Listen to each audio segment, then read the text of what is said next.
Le Fonds de solidarité FTQ est fier de présenter Les Dérangeants. Que vous souhaitiez devenir les premiers, les meilleurs ou les plus grands sur le marché, on prête main forte à des entreprises aux quatre coins du Québec. Au fond, on fait plus qu'investir. On s'investit dans vos projets.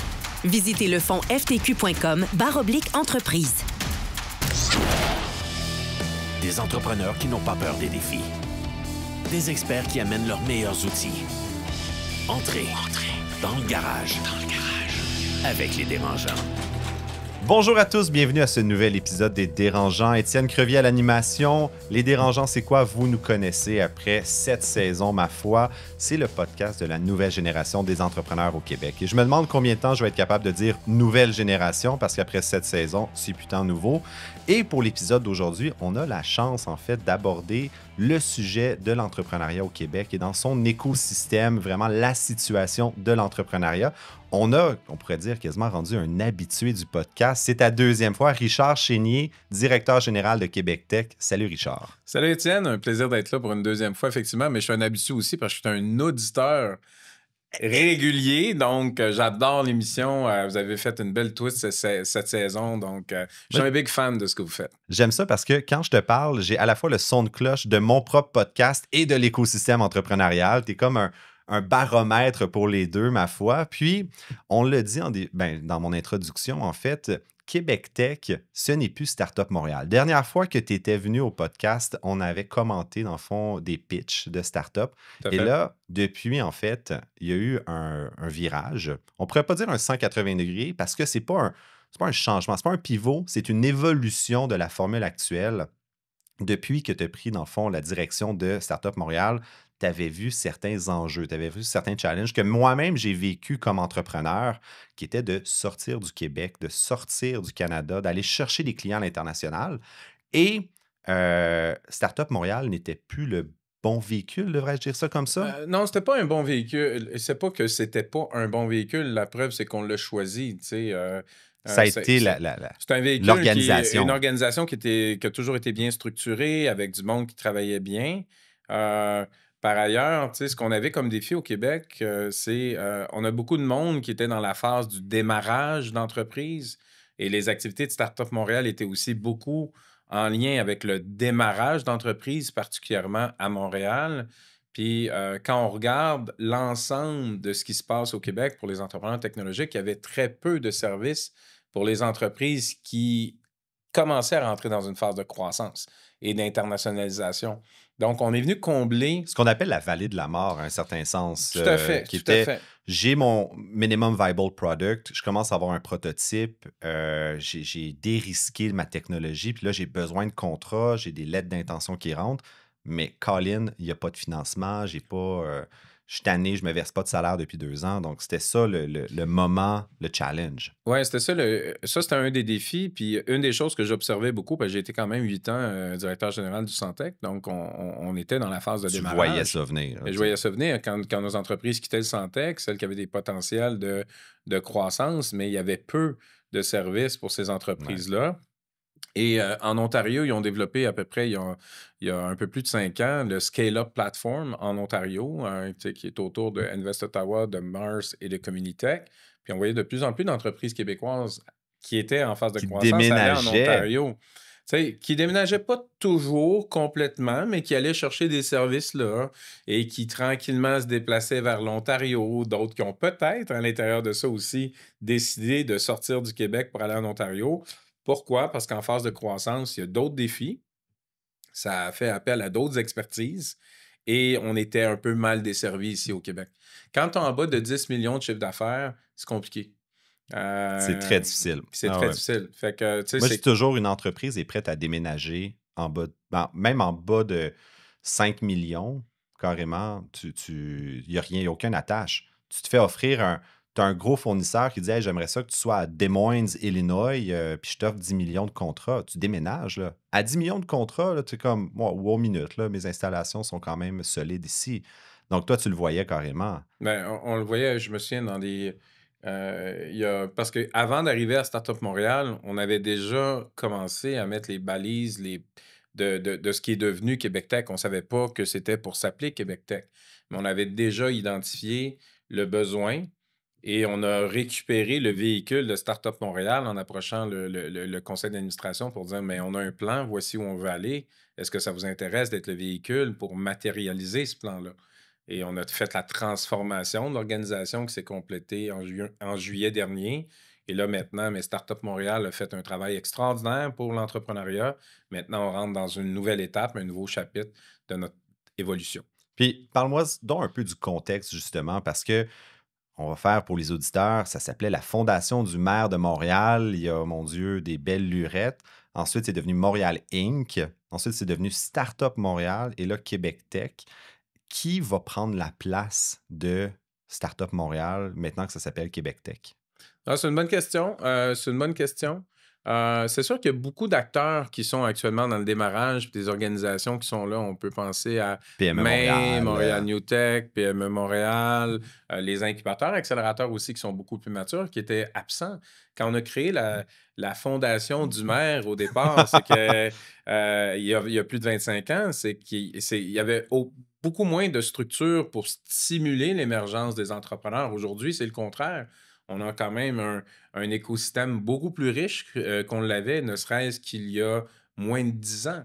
L'écosystème a commencé au Québec à se développer beaucoup plus autour de 2015. D'ailleurs, on a à peu près 10 ans de retard par rapport à ce qu'on retrouve ailleurs. Ça a du sens, parce que moi, je me suis lancé en 2012, puis je me souviens que les premières années, j'étais barouetté à droite puis à gauche, puis il n'y avait pas de guichet unique, là. Et c'était la guerre de clochers, puis je sais que tu n'en parleras pas, mais moi, je l'ai vécu. Tu avais le CEIM, le Santec Innocente, puis là, chacun ne voulait pas se partager les bons dossiers, là. Si tu étais au CEIM, tu n'avais pas le droit de travailler avec le Innocente ou le Santec. Mais Santec, en fait, vous étiez le seul qui était agnostique et qui travaillait avec tout le monde, ce qui a fait, selon moi, que ça s'est élevé au-dessus de la masse. Puis, tu as réussi un peu à faire la même chose avec Startup Montréal, finalement. Mais donc, l'écosystème est plus mature. Tout à fait. Qui est quasiment des services de proximité avec les accélérateurs, incubateurs, ce qui a permis à Startup Montréal qui disait, bon, ben, notre mission arrive à maturité, il est temps d'en prendre une nouvelle. Exactement. C'est de répondre à un nouveau défi. Puis à quel point le nombre de dossiers de Startup Montréal, parce que c'était 25 lauréats de bourse à chaque année qui recevaient entre 20 à 25 000, 20 000 dollars de chèques de bourse. Puis c'était une des seules bourses, en fait, qui existait. À quel point le nombre de dossiers, c'est que de la tech?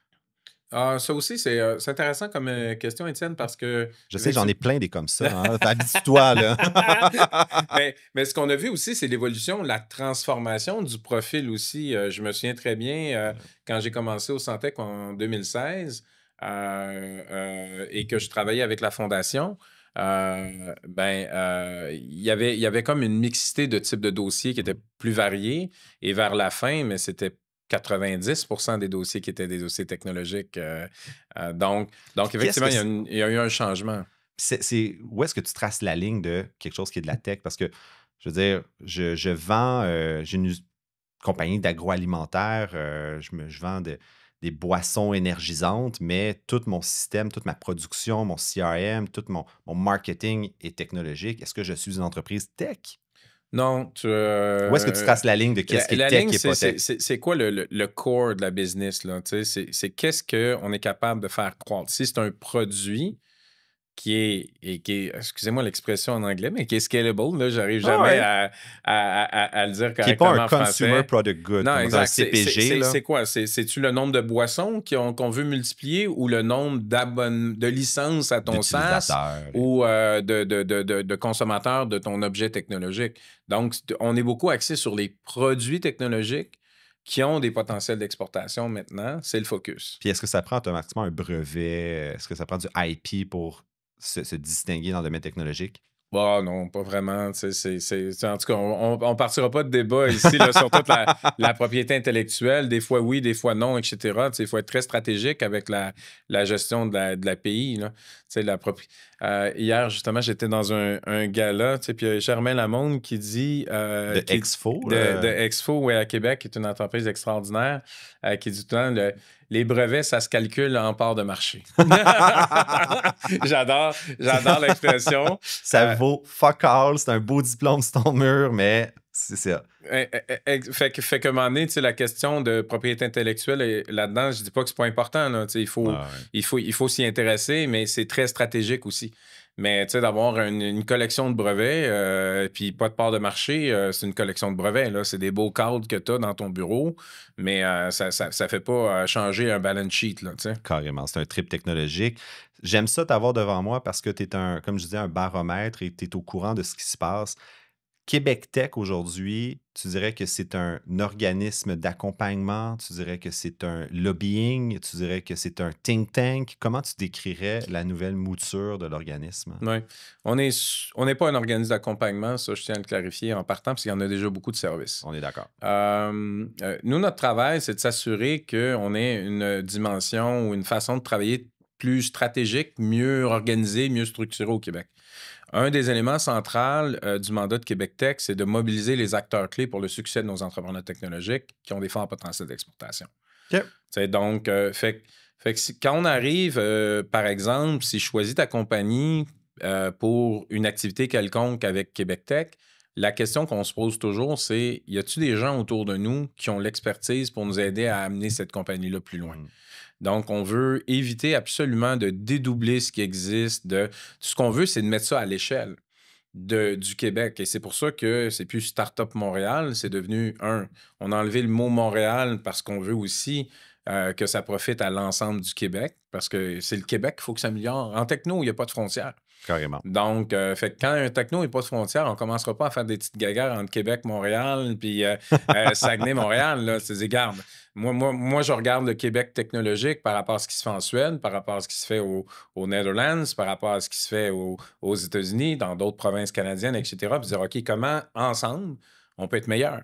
Puis est-ce que tu as eu, depuis, dans le fond, le changement s'est fait cet été, à Startup Montréal, l'annonce de la nouvelle mouture? Comment ça se passe depuis? Le branding est-il bien reçu? Est-ce que les gens se trompent? Est-ce qu'on pense que vous êtes, dans le fond, un organisme de la Ville de Québec? Oui, ça, c'est toujours le défi. Ça peut. Mais honnêtement, on est agréablement surpris. Il y a eu une adoption beaucoup plus rapide qu'on pensait. Pourquoi je pense que tout le monde s'attendait à ce qu'un jour ça arrive? On voit ceux qui sont dans cet univers-là voient comment les autres régions du monde se sont organisées. Tu as la Startup Nation en Israël. Bon, c'est sûr qu'avec la situation actuelle, c'est un peu différent, mais ça a toujours été pendant longtemps un benchmark international. Comment Singapour s'est organisé, comment la Suède s'est organisée avec le Sweden Startup Nation, la French Tech, qui est un grand classique en termes de branding. Donc, quand tu regardes les différentes juridictions s'organiser d'une façon un peu plus macro pour que le micro opère mieux en fonction d'un plan macro, mais l'arrivée de Québec Tech, pour tout le monde, était comme un no-brainer. C'était normal. Là. C'était comme normal. On était rendu là, dans le niveau de maturité, disons, OK, c'est parfait. Chacun, quand je dis que l'écosystème startup du Québec est relativement jeune, si on a commencé en 2015, on en parlait tantôt, mais de 2015 à 2020, mettons, il y a beaucoup de monde qui ont appris à savoir quelle était leur proposition de valeur, où ils intervenaient, etc. Puis là, à un moment donné, mais tranquillement, pas vite, mais chacun sait à quoi il sert dans cet écosystème-là. Fait que là, on a amené un layer par-dessus pour dire maintenant que chacun sait ce qu'il peut apporter, comment collectivement on devient meilleur. Puis est-ce que tout le monde a suivi ou tu as eu des récalcitrants sans tomber dans les potins, là, mais... Non, je dirais que dans l'ensemble, on suit beaucoup nos médias sociaux, tout ce qui se passe. Je vais dans toutes les régions du Québec aussi. Je te dirais qu'à 99%, l'accueil est génial. Tu as toujours des anti-vaccins quelque part. Ben oui, ça arrive. Puis souvent c'est beaucoup plus d'insécurité, tu sais, parce qu'on demeure quand même une jeune organisation. On a 6 mois. Fait que des fois, c'est de l'insécurité. C'est comme, OK, vas-tu venir piger dans mon lunch ou jusqu'où ils vont aller? Fait que quand on explique la philosophie avec laquelle on va travailler, ça rassure beaucoup de monde. Mais il y a encore tellement de choses à faire dans le déploiement de Québec Tech que là, les gens, tranquillement, ils vont s'habituer à dire, OK, non, ça, c'est pas mon terrain, ça, c'est ton terrain, mais dans ton terrain, t'es bon. Est-ce qu'on peut le mettre à l'échelle là, du Québec ou comment on peut arriver c'est ça, à collectivement s'élever? Puis tu l'as mentionné, en fait, tu parlais du modèle de la Suède. Israël avec Startup Nation, la France. Moi, je me souviens, j'avais été au G20 avec Futurpreneur, le Young Entrepreneur Alliance. On avait visité le Hong Kong Innovation Center, qui est à peu près 7 fois la taille de l'Université de Montréal, puis c'est juste des startups. Ils ont accès à des Tesla avant même qu'ils soient commercialisés. Ils reçoivent les modèles de iPhone 6 mois avant pour préparer leur migration technologique. Moi, j'étais arrivé là-bas, puis j'étais comme « It's unfair ». C'est comme, on ne peut pas gagner contre ça. C'est juste des buildings après building. Tu as 1 an de loyer gratuit. Après ça, c'est comme, tu as accès à des subventions salariales incroyables. Mais je suis content de voir qu'on a une réponse, en fait. Puis, je serais curieux de savoir qu'est-ce qu'on fait bien au Québec. C'est quoi nos atouts par rapport à ces autres modèles-là, la Suède, la France, Israël, Singapour que tu mentionnais? Oui. Ce qu'on fait de bien au Québec, en fait, ce qu'on a de bon au Québec, c'est le talent. Ah, j'aime ça. Le talent per capita, il est assez exceptionnel. Là, C'était Guy Laliberté qui disait la créativité est une ressource naturelle au Québec. Là. Exact. Puis oui, puis quand on regarde, par exemple, tous les domaines technologiques de pointe, l'intelligence artificielle, la cybersécurité, le quantique, etc., on a du talent extraordinaire dans des domaines qui vont marquer, qui vont transformer l'économie de demain. Fait qu'en termes de talent, on n'a vraiment rien à envier. On a quelque chose de... Puis le fait que les gouvernements aussi soutiennent la recherche publique... Et tu trouves-tu que le talent quitte le Québec trop? Est-ce qu'il s'exporte trop facilement ou on est quand même un peu dépendant affectif? Je pense qu'on a encore une capacité de rétention de ce talent-là. Où est-ce qu'on a beaucoup de difficultés par rapport au talent? C'est de le transformer, de le convertir en proposition de valeur, de commercialiser notre savoir-faire. On a encore beaucoup de tendance à vendre pas cher notre savoir-faire à d'autres qui l'utilisent. On n'a pas confiance en nous, au fond, là. Ouais, c'est peut-être une question de confiance, mais c'est une question, je pense, plus culturelle. On n'a pas été habitué, tu sais. Je me souviens d'une conférence que je donnais à HEC à des étudiants, puis à un moment donné, il y a quelqu'un, un étudiant étranger, qui me pose comme question, qu'est-ce qui explique ça, tu sais, puis il comparait aux États-Unis, mais tu sais, aux États-Unis, tout est privé. La prison est privée, l'école est privée, etc. C'est que les gens se battent au quotidien. J'aime ça que tu compares les prisons et les écoles sur le... Oui, j'avoue que c'est un peu absurde, mais même pour moi, tu sais, de dire, OK, que le Écoute, l'école était une prison pour moi, donc je suis d'accord. En tout cas, pas pour moi. Mais tu sais, mais quand tu dis que ton système carcéral, mais c'est le domaine privé qui le gère, ça donne une autre perspective. Ça change la game. Puis l'instinct de survie a été développé. Est-ce que je vivrais aux États-Unis par rapport à la qualité de vie qu'on a ici au Québec et au Canada? Jamais. Ouais. On a réussi à trouver une qualité de vie où tout le monde est confortable. Par contre, ce confort-là, des fois, nous amène peut-être moins à avoir le goût du risque. Le goût du risque. Le couteau entre les dents. Là. Exactement. Fait qu'à un moment donné, parce qu'on est confortable. Actuellement, c'est un peu... la situation de l'emploi, elle est très bonne là, au Québec depuis les 4-5 dernières années. Le taux de chômage s'est jamais maintenu aussi bas. Mais à quelque part, par rapport à l'entrepreneuriat, c'est un peu problématique. C'est drôle à dire parce qu'on a des bons emplois. On prend pas de risques. Mais on prend moins de risques parce qu'on a des bons emplois. Il est arrivé quelque chose dans les 2 dernières années aux États-Unis. Ils ont coupé 10... Les entreprises tech ont coupé en moyenne tous 10%. Les grosses, les Amazon, les 1000, 2000 layoffs de chez Google, Amazon. Exact, avec tous des packages, etc. Mais regarde les chiffres des 5 dernières années, puis regarde la croissance du secteur de l'économie américaine. C'est incroyable. Là. Parce que tous ces gens-là, mais il y en a plusieurs qui ont reparti des compagnies. Ils connaissaient déjà leur réseau de chums, machin truc. Ils ont eu des packages en sortant. Fait que ça a créé d'autres opportunités. Ben, c'est clair. Tu reçois 1 an de salaire, on va dire ça, ou 6 mois. Tu dis, avant de me retrouver un autre job, je vais essayer de partir mon boui-boui à moi. Tu sais, puis... C'est logique. Puis moi, ton exemple me parle parce que souvent, on a tendance à chialer un peu au Québec puis dire comme ça pourrait être mieux, pourquoi qu'on n'est pas plus, comment je pourrais dire, tel programme social, pourquoi on paye autant d'impôts. Puis j'ai un de mes amis qui est médecin de formation, il a sa licence québécoise, sa licence américaine de New York. Puis je lui demande, pourquoi tu n'es pas temps plein, pourquoi tu n'habites pas à New York tant qu'à être? Il dit, Étienne, tu comprends pas la qualité de la vie. Je veux que mes enfants grandissent au Québec. Puis moi, c'est le premier exemple de comme, OK, mais le gars, il peut habiter où il veut dans le monde, il a la meilleure job, puis il choisit quand même le Québec. On l'oublie parfois qu'on a une qualité de vie incommensurable. Je veux dire, on est chanceux. Je serais curieux de t'entendre, qu'est-ce qu'on fait moins bien? C'est quoi les grands défis des entreprises, des entrepreneurs québécois que, Colin, on est un peu canard boiteux là-dessus? Oui.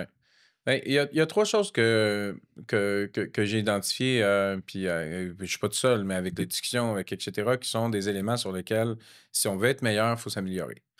La première des choses, c'est l'implication du secteur privé dans toute la chaîne de l'entrepreneuriat. Quand on regarde ce qui se passe en Europe, par exemple, et même aux États-Unis, le système corporatif est très impliqué dans la chaîne de valeur de l'innovation. Ils ont même développé un concept en Europe qui s'appelle le Venture Client. J'aime ça! Fait que, c'est-à-dire, on teste des produits de start-up, puis on se donne 4 à 6 mois pour les évaluer, puis si ça rentre dans le business case, on intègre, peut-être qu'on investit dedans, etc.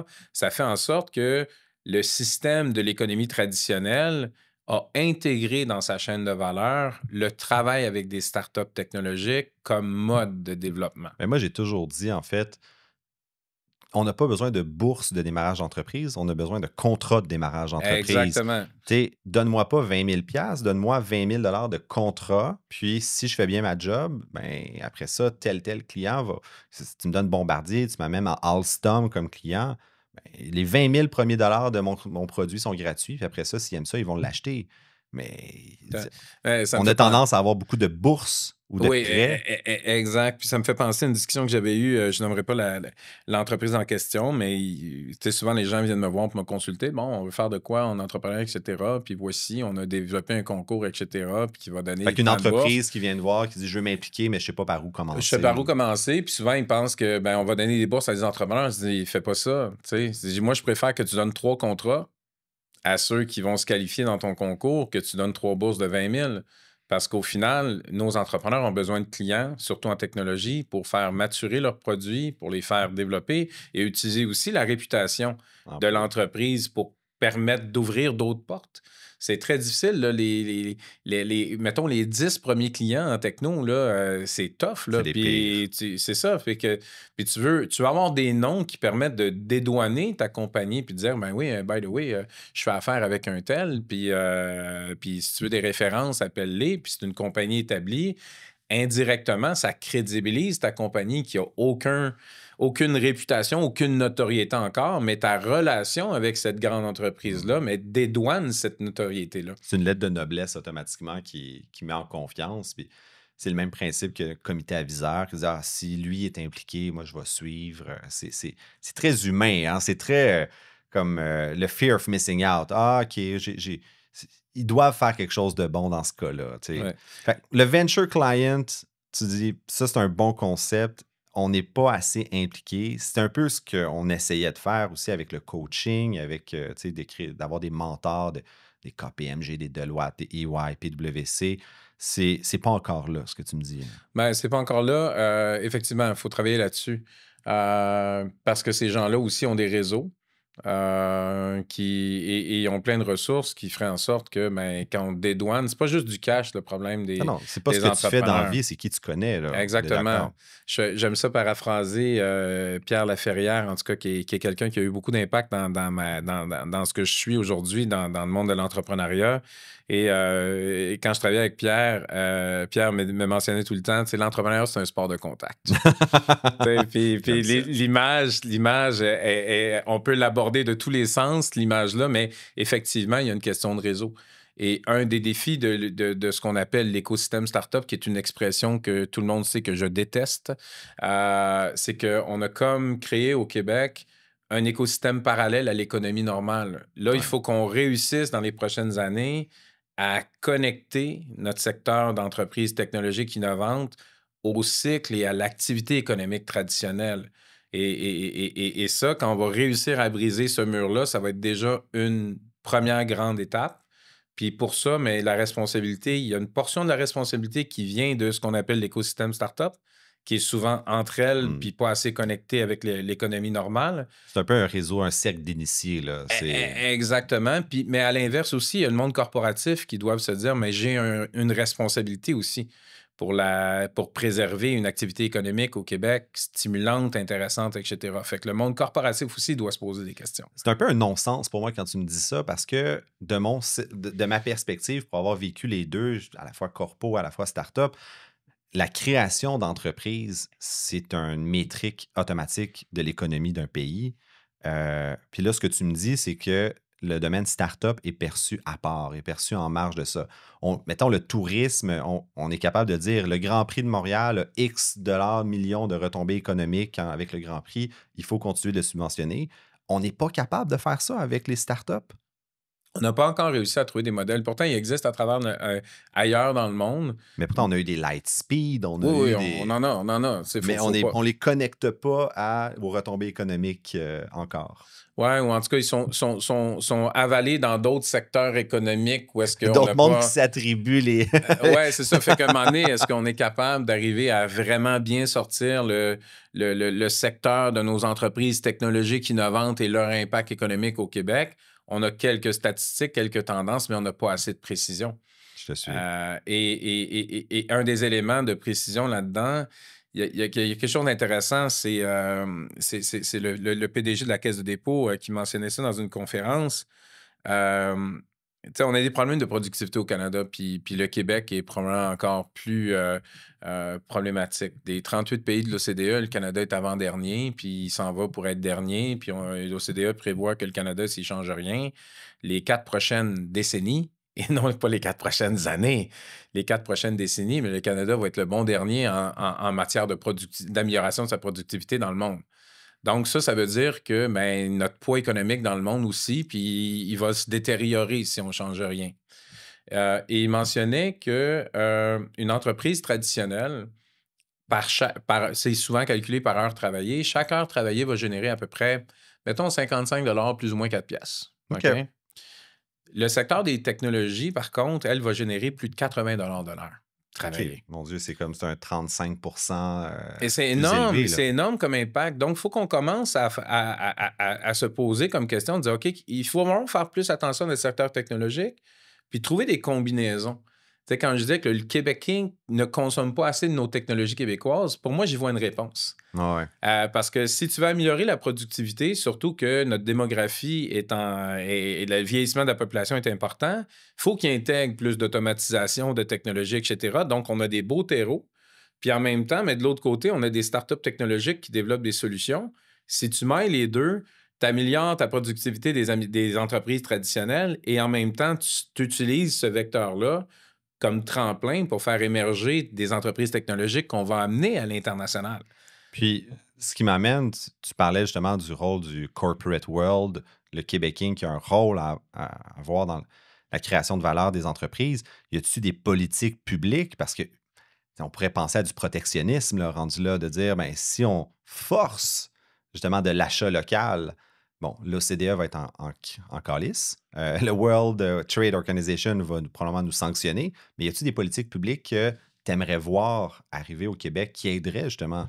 Mais la France l'a réussi. La France, ils réussissent pas tout, mais il y a des choses intéressantes que je trouve qui se fait là-bas. Donc, dans leur plan France 2030, ils ont défini des secteurs d'activité qui, si tu veux avoir le soutien de l'État, tu dois intégrer 5 ou 10 startups dans ton projet si tu vas obtenir ça. C'est quand même brillant. On parle de gros projets structurants, ce n'est pas un petit projet, mais nous, on est capable de faire ça. Investissement Québec a annoncé Grand V la semaine dernière, 4,3 ou 4,7 milliards en soutien pour le virage numérique et environnemental, mais pour moi, j'y vois un beau tremplin. Qu'est-ce qu'on peut mettre à l'intérieur de la définition et l'accès de ces programmes-là pour dire, mais gars, by the way, si vous voulez avoir accès à ça, mais si vous intégrez des startups dans votre projet... C'est la carotte plutôt que le bâton, là. Exactement, un incitatif. En même temps, il faut faire attention aussi parce que tu ne veux pas non plus consommer de la technologie québécoise. Consommer de la technologie québécoise, c'est pas de niveau. Exact. Parce que dans le monde des startups technologiques, 80% des projets, sont peut-être pas prêts à rentrer où la proposition de valeur n'est pas assez forte pour les intégrer. Fait que tu veux pas non plus faire j'aide quelqu'un, mais dans le fond, je fais survivre quelque chose qui devrait pas survivre parce qu'il faut que j'en ai dans mon roster. En même temps, tu veux que celles qui ont des potentiels de dire, mais ça serait le fun qu'on puisse les mettre en vitrine puis qu'on puisse créer des connexions pour que les deux puissent, qu'on double l'effet de levier. Il y avait dans la dernière mouture de Startup Montréal justement des compagnies qui faisaient, par exemple, des panneaux anti-son. Il y avait des matériaux, du linge recyclable. Je me souviens plus des noms des entreprises, mais c'était pas tech. Et donc là, Québec Tech, c'est 100% tech, Ouais. automatiquement. C'est quoi le rôle de justement l'innovation, la technologie? Pourquoi avoir fait ce choix-là de dire on focus sur la tech, puis le manufacturier, le transport, le consumer product good, on laisse ça de côté, on focus sur la tech? Oui. La tech, il faut le voir au sens large. Là, souvent, c'est un dénominateur commun, mais tout ce qui est scientifique et technologique. On s'attend à ce que l'innovation, il y a une espèce de barrière à l'entrée qui est comme « Oh, wow! » Moi, je suis le premier fan, je le dis souvent, moi, je suis le fan numéro 1 des entrepreneurs technologiques du Québec et je suis encore à tous les jours devant des projets. Je fais comme, mon Dieu, ils sont ben trop brillants. Comment ils ont réussi à faire ça? Puis c'est eux autres qu'on veut mettre de l'avant. Et une entreprise technologique de ce type-là, qui est hors circuit, moins dans des domaines traditionnels, des fois, qui va jouer dans la rupture, mais le roadmap pour se rendre au marché est pas mal plus compliqué. Parce qu'il bouscule les modèles d'affaires, il bouscule des chaînes d'approvisionnement, etc. Et pourtant, c'est lui qui, dans 5-10 ans, va être un fleuron, mais pour arriver à devenir un fleuron, c'est très compliqué. C'est eux qui ont besoin de support. Là, qui ont besoin de support, qu'on a besoin de mettre en vitrine. Puis, quand je parlais de la productivité tantôt, mais le 80 de l'heure de plus, il va venir là. Il va venir là principalement de cette innovation technologique-là parce que c'est tellement innovant, c'est tellement fantastique qu'à un moment donné, mais quand il va vendre ça à quelque part, mais généralement, ça va générer au final des emplois plus payants, ça va générer de la valeur plus intéressante, puis on s'entend que l'exportation, c'est important. L'exportation, c'est des dollars étrangers qu'on amène chez nous. Ah oui. Fait que c'est le fun dans le quartier qu'on s'échange des affaires. Puis moi, je veux qu'on continue à s'échanger des choses, que j'aille acheter ton pain, puis ton café, puis machin truc là, à l'intérieur. Mais ils ont besoin de moins d'aide. Si ils ont besoin de moins d'aide, ou en tout cas, du moins, il y a déjà beaucoup d'aide au Québec là-dessus. Pour ça, au Québec, on a 40% des organismes d'accompagnement d'entrepreneuriat sont au Québec, au Canada. Donc, une des premières initiatives, peut-être pas la première, mais une des initiatives que Québec Tech a mis en place depuis sa courte vie de 6 mois, c'est de lancer le programme Stade V. Oui. Stade V, je lis le communiqué de presse que j'ai reçu 20 novembre et pour les auditeurs, on est le 22 novembre à l'enregistrement en ce moment. Québec Tech a lancé en juillet dernier, franchi aujourd'hui une étape déterminante avec le dévoilement des 5 premières startups québécoises qui auront accès à Stade V. Ces entreprises technologiques innovantes bénéficieront d'un service d'accompagnement personnalisé dès cet automne. Elles ont été sélectionnées à travers un processus rigoureux, leur candidature ayant été référencée par un organisme de soutien, puis évaluée par un comité d'experts indépendants, ainsi qu'un jury composé d'entrepreneurs chevronnés, qui vous avez vraiment mis tout le monde autour de la table. Là. Vous ne vouliez pas vous tromper. Leur fort potentiel d'exportation, leur technologie de pointe et leur impact positif leur ont permis de se distinguer parmi tous les dossiers reçus. Stade V, c'est comme un incubateur, ces stéroïdes-là. On est d'accord. On est d'accord. En fait, la vision qu'on a avec Stade V, c'est de dire, mais comment on peut prendre nos entreprises qui ont... Moi, j'aime les analogies sportives. On peut-tu prendre nos meilleurs athlètes qui ont des chances de gagner des médailles aux Olympiques, puis de dire, mais vous autres, on va vous faire un entraînement complémentaire puis particulier, puis vous ayez accès à des ressources, à du soutien qui va vous permettre d'aller aux Olympiques puis de gagner des médailles. Fait que l'important, c'est pas de participer, c'est de gagner. Exactement. Puis des fois, c'est un peu difficile au Québec parce qu'on veut aider tout le monde, c'est correct. Moi, je veux pas qu'on arrête d'aider tout le monde, mais ça nous prend à un moment donné certains organismes pour dire, mais nous, on va s'occuper de nos futurs champions. Puis ça veut pas dire que tu peux pas continuer à jouer au hockey dans le quartier. Mais on le dit souvent, puis je trouve que tu as un bon point, l'espèce d'inclusivité à tout prix nous nuit plus que nous aide parce que des Cirques du Soleil ont donné vie à des Sidley de ce monde. Des Bombardiers ont donné vie à tellement d'entreprises. Bell Hélicoptère, c'est des anciens Bombardiers. On essaye, on oublie que d'être une anchor company génère tellement plus de retombées que d'avoir justement 50 petites PME. Là. Ouais. Puis, donc, c'est un peu l'objectif. Stade V dit, on va amener des dans le fond, des anchor companies au Québec beaucoup plus. Tout à fait, tout à fait. Je vais nuancer juste une chose par rapport à ce que tu mentionnais. Les compagnies en dessous, les 50, c'est important, mais des 50, tu aimerais ça peut-être en avoir 4-5 qui sont des anchor companies. Exact. C'est ça qu'il faut avoir. Puis si tu veux avoir des anchor companies, mais à un moment donné, il faut que tu dises, OK, je pense que ces entreprises-là, mais c'est des potentiels d'anchor. Donc, comment on peut mieux les supporter pour accélérer leur développement? On disait un peu plus tôt que la technologie, ça n'a pas de frontières. Fait que notre compétition n'est pas ici au Québec. Puis on a une vision au Québec dans le développement de nos entreprises très, très séquentielle. Tu vas faire un succès économique au Québec. Si ça marche bien, tu vas essayer d'aller en Ontario. Là, si ça marche bien, on va essayer d'aller aux États-Unis. En techno, ça marche. C'est en palier, hein? Exact. Très stade. En techno, ça ne marche pas de même. Il y a une statistique une étude qui a démontré qu'une entreprise qui naît dans une région de 50 millions d'habitants et moins doit exporter, techno, là, toujours, doit exporter 2 fois plus rapidement que les autres. Ah! Fait Puis on est 40 millions au Canada, 8 ouais, millions au Québec. On est 9 millions au Québec, effectivement, si on prend ça. Fait que ça veut dire que si on veut que le succès réussir, il faut que nos entreprises technologiques exportent 2 fois plus rapidement. Donc, Puis concrètement, là, Stade V, qu'est-ce que ça leur donne comme tremplin? C'est-tu juste, dans le fond, une couple de consultants qui envoient une couple de courriels par semaine de plus? Donne-moi, j'exagère naturellement, mais qu'est-ce qui. Non, mais le nombre de consultants qui nous contactent, c'est vraiment ça, Étienne. Je te prête ma boîte de courriel juste pour faire le tri de mon LinkedIn de consultant machin. Nous recevons votre demande, nous vous revenons. Des consultants, il n'en manque pas, mettons. Non, est-ce qu'on veut, surtout comme approche, c'est une approche qui est beaucoup plus personnalisée. Donc, c'est pas un programme, c'est pas rien. C'est comme on fait notre kick-off la semaine prochaine avec nos 5 premiers. Donc là, on va. Tu sais, le but d'ici janvier, c'est de dire OK, c'est quoi le plan de match qu'on a pour que d'ici 36 à 50 mois, on soit capable de générer un 10 millions de ventes US là-dessus. Fait qu'à partir de là, chaque compagnie va arriver avec des besoins différents. Donc, on a développé même un outil hyper rigoureux. Ça ne sera pas les mêmes états, ça ne sera pas les mêmes certifications, ça ne sera pas... Exactement. Puis à partir de là, puis pas les mêmes priorités aussi. Exact. Fait que là, à partir de là, on identifie les priorités, mais ça va nous permettre de personnaliser notre approche. Puis on a déjà, dans les derniers mois, développé nos réseaux, puis ouvert des portes en préparation d'eux, mais en disant à tout le monde, je ne sais pas, je vais avoir besoin de toi. Mais si j'ai besoin de quelqu'un dans telle affaire, j'aimerais ça faire appel à toi, tu sais, puis on veut vêter le monde avec lesquels on va travailler. Fait que ça, c'est une chose. La deuxième des choses aussi qu'on va surtout déployer dans le futur, c'est OK, y a-tu des gens qui peuvent ouvrir des portes de clients à l'international en fonction des marchés qu'on a identifiés?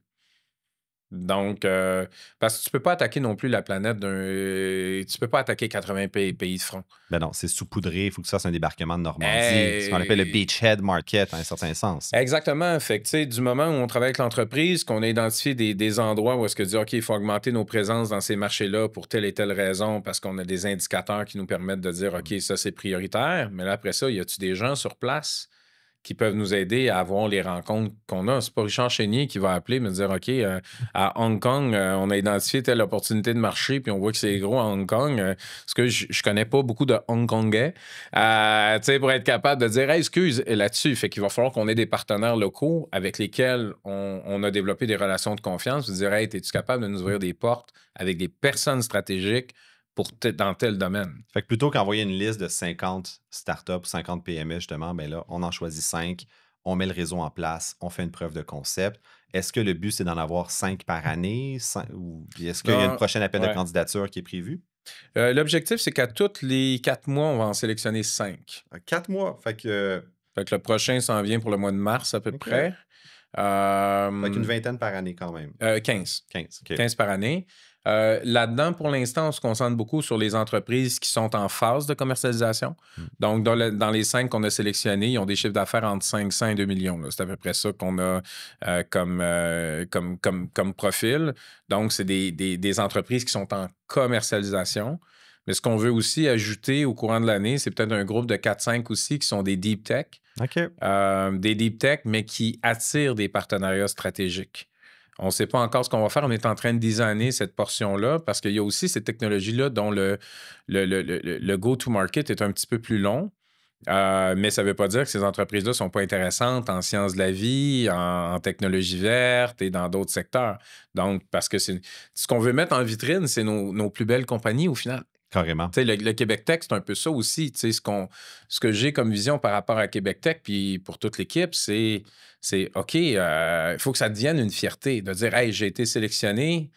Une lettre de noblesse. Une lettre de noblesse, puis que tout le monde au Québec fasse comme, OK, ceux-là, on va les regarder un petit peu plus parce qu'ils ont des chances de faire les Olympiques. On veut mettre le vent dans le dos à ces compagnies-là. Ben, c'est les porteurs de drapeaux aux Olympiques, là, André DeGrasse Tyson. André DeGrasse qui avait gagné le 100 mètres, mais avant même qu'il soit sur la piste de course, on savait qu'il y avait des chances. Nommons-les, on va les dire. Donc, les 5 premières startups de Stade V, en fait. La première, roulement de tambour, c'est Biointelligence Technologie, qui crée, développe et commercialise des instruments et logiciels intelligents et novateurs pour surveiller, comprendre et prédire et optimiser les performances des bioprocédés. Donc, vraiment très niche, mais très tech. Et j'adore Joël, l'entrepreneur qui est très ambitieux. Puis juste par rapport à ce que tu viens de mentionner, très niche, moi, j'aime beaucoup les entreprises qui sont très niches. Ah ben oui. Tu sais, on dit Ils ont souvent, fait un choix. Exact. Ils ont Souvent, on dit compris. on veut créer le prochain Google. Oui, OK, c'est correct, mais si on a le prochain champion des procédés chimiques à travers le monde, laisse-moi te dire que le marché est assez gros. T'sais. Puis moi, ce qui me tape tout le temps aussi, tu parles de Google, j'ai tellement eu d'entrepreneurs qui me disent, moi, je vais faire le YouTube du Québec. Moi, je vais faire le Amazon du Québec. Je suis comme, YouTube du Québec, c'est YouTube. C'est comme, pourquoi les Québécois consommeraient une autre plateforme que YouTube? Fait que là, tu l'as dit, biointelligence technologie, ben, c'est tous les bioprocédés à travers le monde, carrément, marché de 50 millions minimum. Prochaine entreprise qui a été sélectionnée dans Stade V, qu'on a déjà fait un épisode avec eux au Dérangeant, je pense que c'était à la saison 3, c'est Ferréol Technologies, qui à l'époque, Ferréol faisait des skis, mais là, ils ont pivoté et ça a l'air d'avoir le vent dans les voiles. Ferréol développe un des alliages d'aluminium les plus résistants au monde, fabriqué à partir d'aluminium québécois avec l'une des plus petites empreintes écologiques au monde. Fait qu'un produit tangible, mais tech. Oui, tout à fait. En fait, c'est une belle histoire, ça. Ils cherchaient des matériaux pour leur ski pour les rendre plus performants, puis ils ont découvert ils ont développé un alliage qui peut fitter dans les avions, de diminuer le poids. Je me souviens plus, j'avais entendu le chiffre, je pense que c'est 45% moins de poids pour les avions avec des alliages. D'essence. En tout cas, c'est une belle histoire, Ferréol Technologie, justement. Puis souvent, Ferréol sont associés au ski.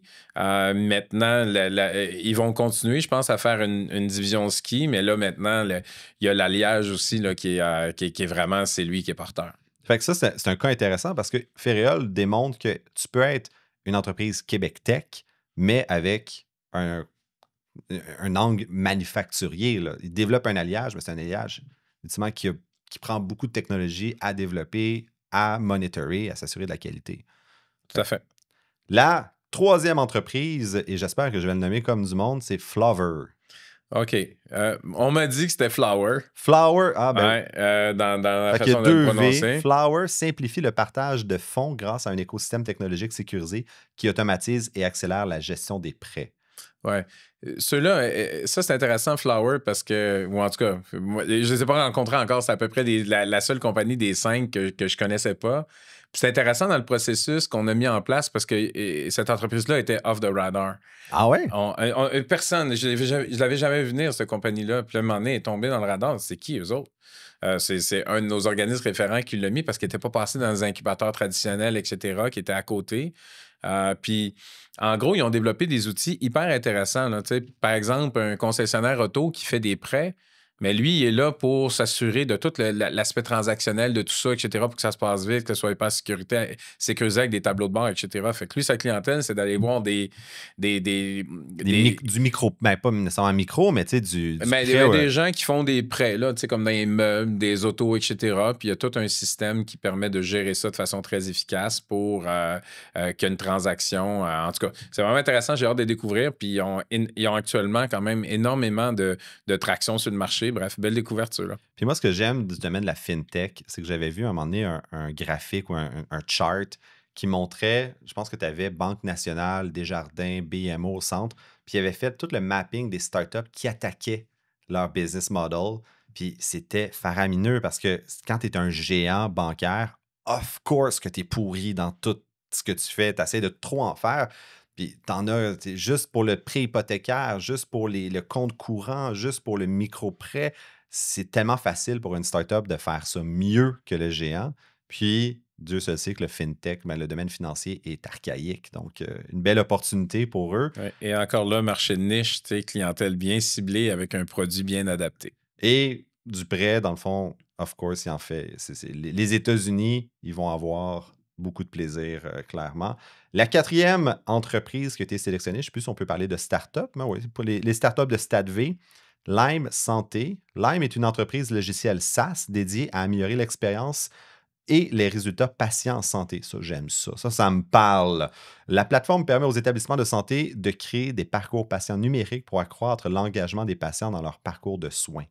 Très cool. Puis, of course, faut pas que ça soit juste au Québec. Non, mais je pense qu'ils ont déjà commencé à percer le marché canadien. Encore là, je vais le découvrir dans les prochaines semaines, les prochains mois. Puis ce qui est intéressant, c'est que dans la même semaine, on annonçait la sélection de LIM Santé et le PDG de l'année Startup et aussi le PDG de LIM Santé. Ah ouais! Donc, avec le journal Les Affaires. Donc, c'était une belle semaine pour eux en termes de reconnaissance. Mais effectivement, ils ont développé encore là quelque chose de très bien adapté par rapport à un beau besoin de marché, beaucoup de traction. Fait qu'on a bien hâte de travailler avec eux autres. Ça, ça a été le bas blesse pour l'histoire de Biogénique. C'était notre parcours patient, la plateforme patient. Des géants comme TELUS Santé ont essayé d'en faire. Biron Groupe Santé, qui m'a acheté, avait essayé, avait mis des millions de dollars pour essayer. Donc, moi, j'avais toujours dit, celui qui va crack the code du portail patient va faire des millions, voire des milliards. Mais c'est tellement difficile comme problème. Donc, tant mieux qu'il y ait le vent dans les voiles. Et la dernière, non la moindre, la cinquième, Maquette. Maquette est une technologie d'IA générative qui automatise la conception et l'exploration de projets d'architecture résidentielle, permettant à chacun de planifier, concevoir et réaliser sa propre maison. C'est quand même fucked up, excuse-moi. C'est de dire, je remplace l'architecte résidentiel et je suis capable de créer ma maison, modèle 3D et de générer un plan d'architecte en arrière. Écoute, si les gens vont sur maquette.ai, maquet.ai, écoute, c'est génial. Moi, à chaque fois que je les vois, eux, je les connaissais un peu plus, je les suis depuis un certain temps.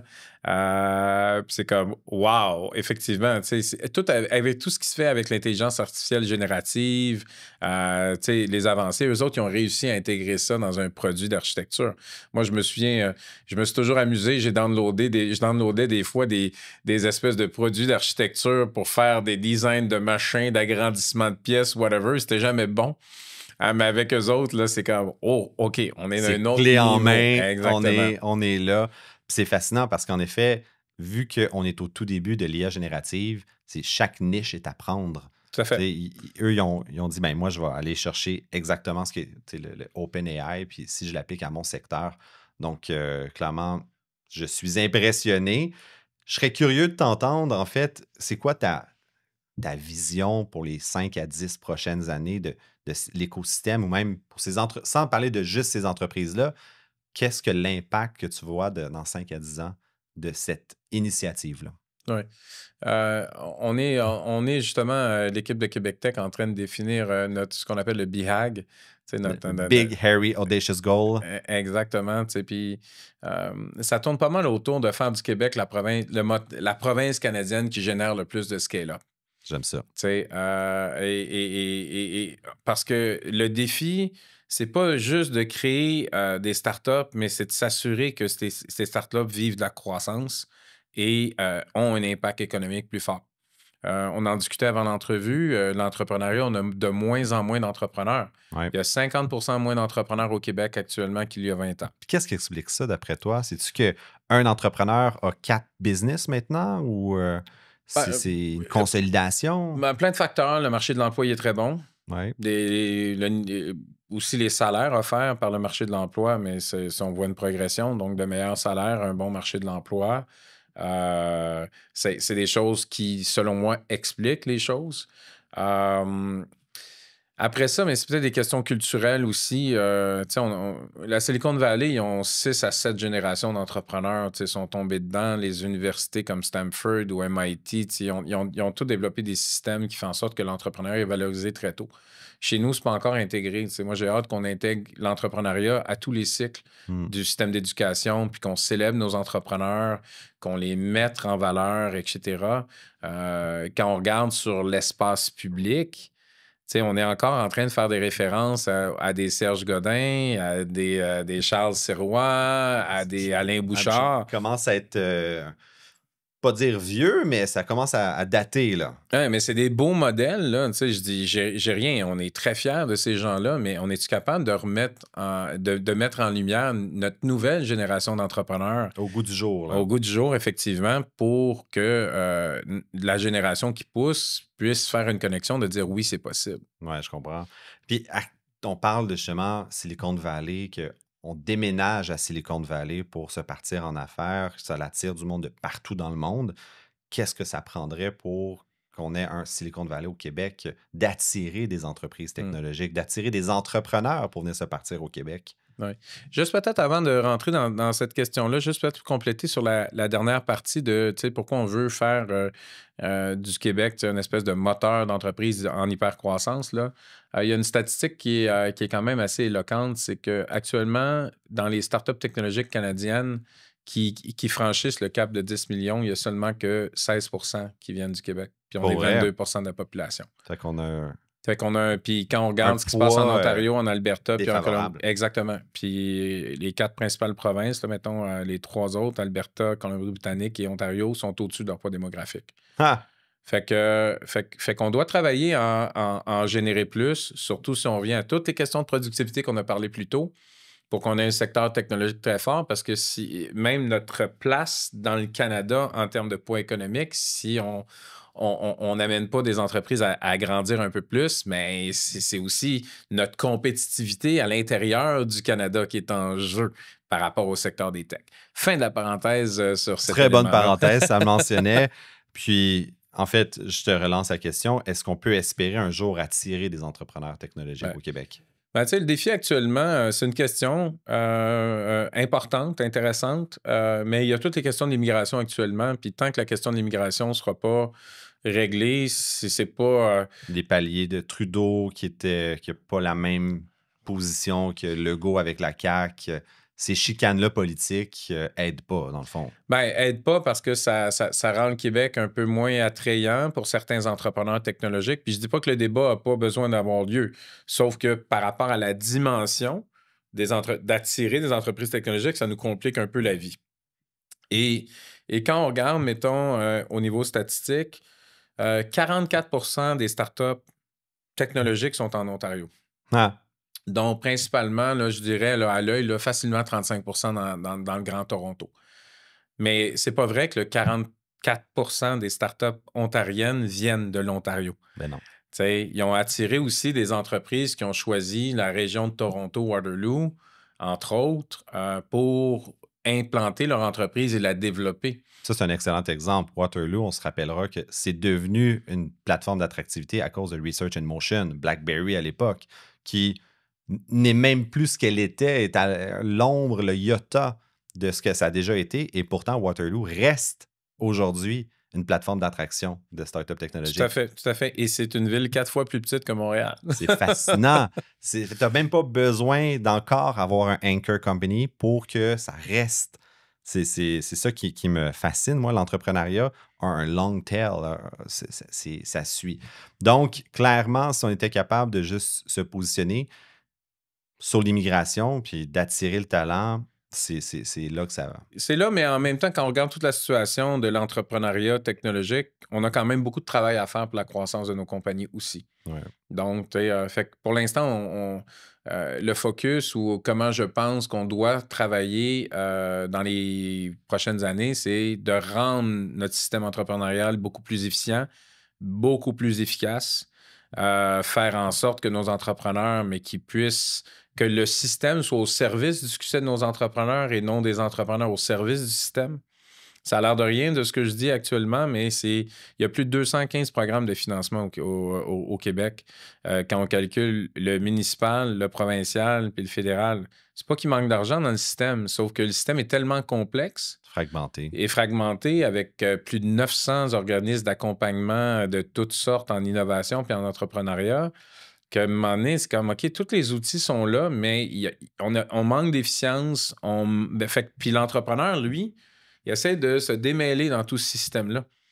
Puis là, mais il faut qu'il se qualifie dans quelque chose. Puis là, pour se qualifier dans quelque chose, mais là, à un moment donné, il me dire, si tu fais pas d'intelligence artificielle, t'es pas là. Fait qu'il ajoute de l'AI à sa patente, mais c'était peut-être pas utile de le faire pour se qualifier, puis etc. Fait qu'on demande beaucoup, on modifie les plans de match de nos entrepreneurs Pour fitter dans les buckets. dans ce qui est là. Fait qu'à un moment donné, il va falloir qu'on trouve une façon de dire, surtout pour nos entrepreneurs technologiques, de dire, OK, c'est quoi son roadmap à lui? Puis comment on peut le supporter pour qu'il atteigne ses objectifs dans son roadmap? Pour que le système soit au service de l'avancée de l'entrepreneur, puis qu'on remette l'entrepreneur au cœur de notre design, et non l'inverse, de mettre des programmes, puis aux entrepreneurs qui pigent dedans.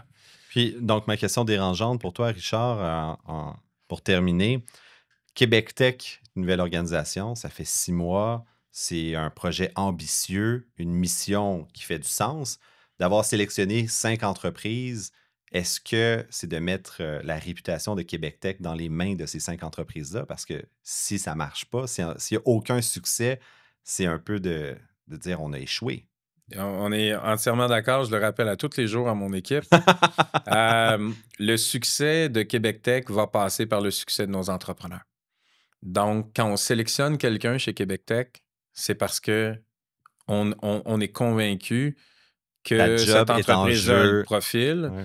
Puis, juste pour donner un exemple, les entreprises qui sont là, on a eu 54 recommandations parce qu'on fonctionne par recommandation. On ne fait pas d'appel public pour l'instant. Fait qu'on a un réseau de gens à dire mettez-nous dans le radar là, ce que vous pensez qui répondent à nos critères.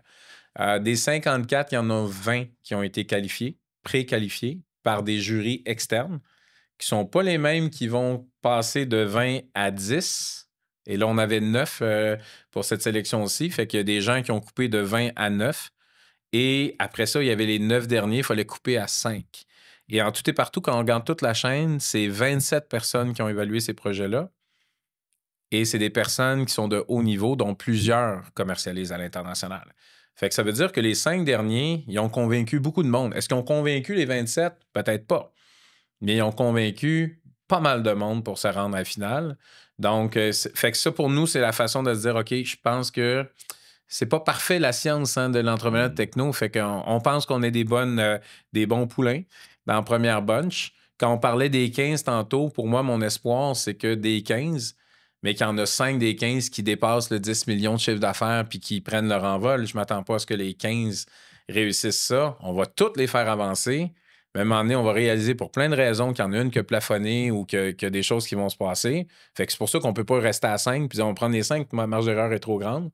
Mais je me dis, j'en ai 15 solides, mais j'espère que le tiers de ces 15-là vont être là. Puis si on bat nos 5 sur 15, tant mieux, ça sera encore mieux. En fait, comme on disait, on a juste besoin d'une. S'il y en a une sur les 5 qui fonctionne puis qui fait un Research in Motion à Montréal, c'est mission accomplie. Fait qu'on se donne rendez-vous dans 12 mois pour faire un rapport d'activité et une vigie de ce qui s'est passé avec ces 5 entreprises-là de Stade V.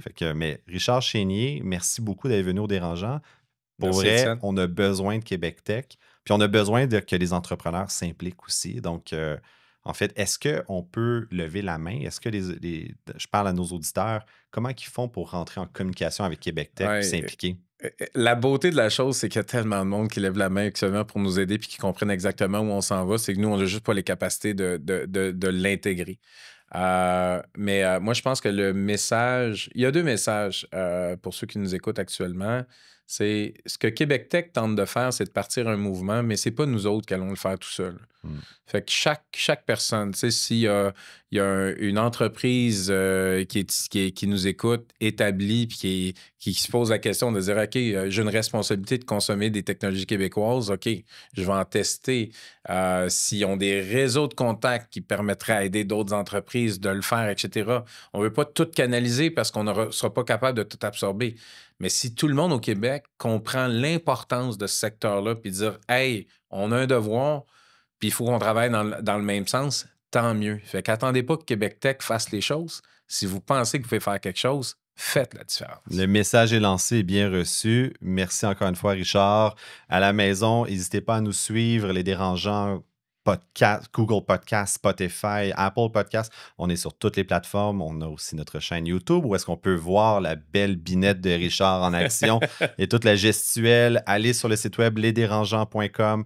On a une foule de ressources. Puis je pense qu'on va mettre assurément quelques ressources de Québec Tech aussi sur le site web des Dérangeants. Du moins, on a l'hyperlien pour aller consulter le site web de Québec Tech à partir de là. C'était Étienne Crevier qui vous remercie encore une fois d'avoir été là et qui vous dit à la semaine prochaine pour un prochain épisode des Dérangeants. Le podcast de la nouvelle génération d'entrepreneurs au Québec. Les Dérangeants. Les Dérangeants!